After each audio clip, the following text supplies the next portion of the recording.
Louvado seja o nosso Senhor Jesus Cristo e sua Mãe Maria Santíssima. Para sempre sejam louvados. Nós já vamos bem adiantados no nosso caminho quaresmal, nesse tempo que nós estamos vivendo de preparação para celebrar a grande festa que é a ressurreição, a Páscoa de nosso Senhor. E a liturgia de hoje, dessa quinta-feira, da segunda semana do tempo quaresmal, nos convida a colocar a nossa confiança única e exclusivamente em Deus. Porque maldito é o homem que confia no homem. Isso para dizer que a nossa natureza, a nossa condição humana, ela não é digna de confiança, aquela confiança que é devida a Deus. Isso significa que por mais que a pessoa tenha suas qualidades e características humanas e que isso seja algo que se destaca, ele não pode ocupar jamais o lugar que é única e exclusiva de Deus, único e exclusivo de Deus em nossas vidas. Esse lugar da confiança, da esperança, da fé, é um lugar que nós colocamos apenas Deus. Deus está neste lugar, Ele ocupa esse lugar e ninguém mais. Por isso, bendito é o homem que confia em Deus, que coloca nele a sua esperança. É como uma árvore plantada na beira de um riacho, que lança as suas raízes a ponto de aurir, de tirar do riacho a fonte para a sua subsistência. Bendito o homem que coloca em Deus a sua confiança. No seu tempo dará os seus frutos. Tanto o profeta Jeremias, que hoje nós ouvimos na leitura, como também o salmista, que no Salmo 1 oferece para nós essa reflexão, fala exatamente sobre essa realidade. Bendito o homem que coloca em Deus a sua confiança, é como uma árvore plantada na beira de um riacho. Também o Evangelho hoje nos convida a uma vivência concreta da palavra de Deus em nossa vida. Nós temos Moisés e temos os profetas. Isso significa que nós temos o testemunho do Antigo Testamento que nos aponta ao Cristo. Nós temos a palavra de Deus que nos fala da verdade, que nos orienta no caminho que nós devemos seguir. Se nós não escutamos a palavra de Deus e não a colocamos em prática, não há nada que possa nos convencer da verdade, porque a palavra de Deus é a verdade.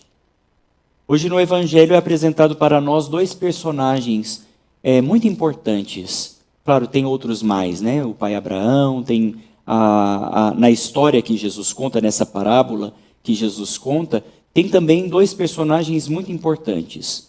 Um é indigente. Um não é apresentado com nome, embora seja rico. O outro é pobre. O outro vive na terra, ele vive na miséria, mas ele é nomeado. Ele não é indigente. Isso para mostrar que a lógica divina é um pouco diferente da nossa lógica humana. Quantas vezes nós encontramos nas ruas das nossas cidades homens e mulheres indigentes que não têm nome, não têm vez, não têm alimento, não têm casa, não têm nada.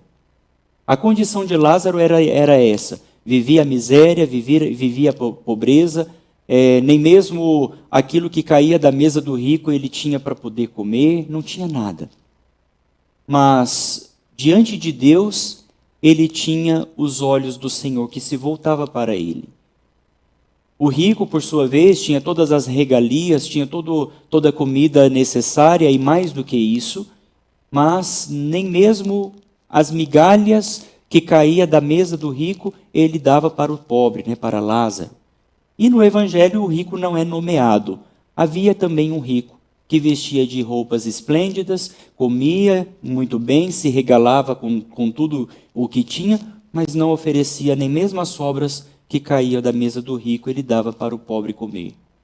E é interessante como nós depois podemos fazer uma reflexão, trazer para a nossa realidade daquilo que nós estamos tratando também na campanha da fraternidade desse ano de 2023, aqui na igreja no Brasil. Dai vós mesmos de comer diante do evangelho que nós acabamos de escutar, é também uma convocação para a vivência da palavra de Deus, porque a riqueza não é ter ou não ter bens.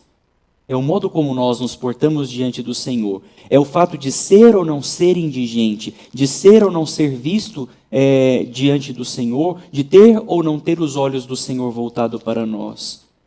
A grande diferença está aqui. Aconteceu que o pobre morreu, foi levado para o céu, para o seio do pai Abraão, enquanto o rico também morreu e foi para um lugar de tormento, para a mansão dos mortos. E naquela ocasião, no meio das chamas e do sofrimento, o rico, olhando ao longe, ele avista Abraão e Lázaro, que era pobre na sua vida terrena, sendo consolado, acariciado, sendo amado pelo pai Abraão, enquanto ele estava nos tormentos. E ele grita para o pai Abraão, dizendo: manda Lázaro que molhe pelo menos a ponta do dedo e coloque na minha língua para me aliviar o tormento, a sequidão, as chamas, porque sofro muito com tudo isso que está acontecendo agora. Interessante, né? As migalhas que caíam de sua mesa, nem mesmo elas eram dadas para o pobre. E agora ele clama por uma gota de água, que Lázaro pudesse talvez molhar a ponta do dedo para molhar a sua língua. E Abraão diz: isso não é possível.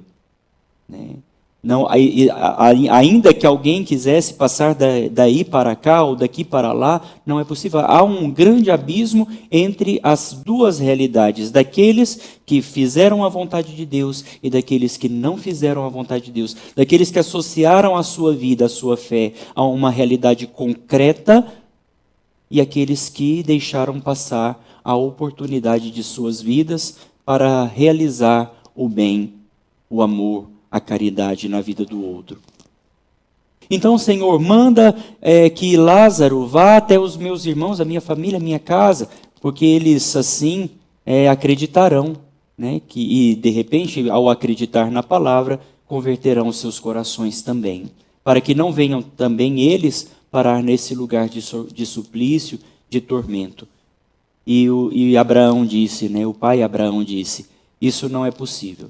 Se eles não acreditam na lei e nos profetas, em Moisés e nos profetas, nem mesmo que ressuscite os mortos, eles não acreditarão.